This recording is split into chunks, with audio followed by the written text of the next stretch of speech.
I would like to show you how to check whether there's a price trend in the data. For that purpose, I'm going to use the information on the year sold. I could, by the way, look for patterns, seasonal patterns during a year by converting the information on the month sold into dummies as I did here, but that I leave up to you as an exercise. I need to copy this or move this year sold information over to the left because, as I said before, all the regressors, all the explanatory variables would have to be located in a block of data. So I run a regression now with, again, the sales price. And as explanatory variables, I exclude the zone information because I learned before that this is not very precisely estimated information. And I put the results over here. And let's see what happens.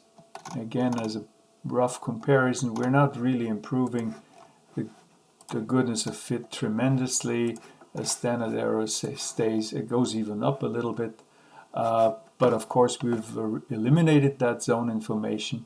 What we learn from the coefficient on year sold, every additional year holding all the other factors constant adds an average price of about $720, which is a rather low increase, an annual increase on average for comparable houses. And the t-stats indicates that this is not very precisely estimated information. Accordingly, we find from the two boundaries for the low and the upper 95% interval, we find that this range is rather large. It ranges from negative values to 2,200 positive. So this big range also indicates our low precision regarding this estimate. As a rule of thumb, one could say if 0 is included in that range, though the corresponding regressor or explanatory variable does not contribute significantly to the regression. A final word again on the interpretation of the coefficients. This living area coefficient, let's take this as an example. In this regression is equal to 40. Here it's about 39. And in this regression it's about 46. So we see that every time we add or remove regressors and explanatory variables, the coefficients change more or less depending on those that have been added or removed, essentially depending on the correlation of those that have been added or removed with the one that we're looking at. Now we see when we have included the lot area into the regression, to a certain extent the size of the lot substitutes for the living area. Of course, it's not a perfect substitute, but large houses might be built on larger lots.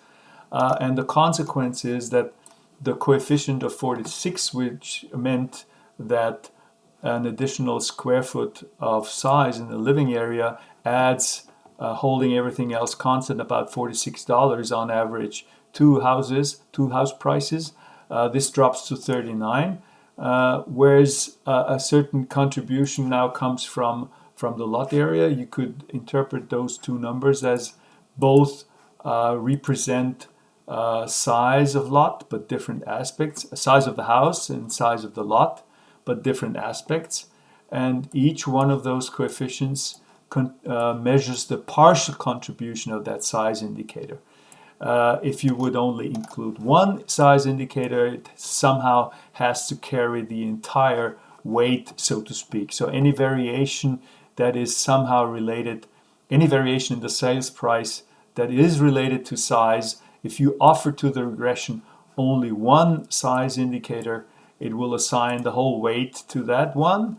However, if you provide it with a second, not perfectly redundant, but complementary source of information about size, then the dispersion and the spread and the variation in the sales price that might be contributed by the size of house or lot is split up into two pieces. So that's one of the values of a multiple regression. It allows you to associate partial effects coming from different sources, and coefficients would represent those partial contributions.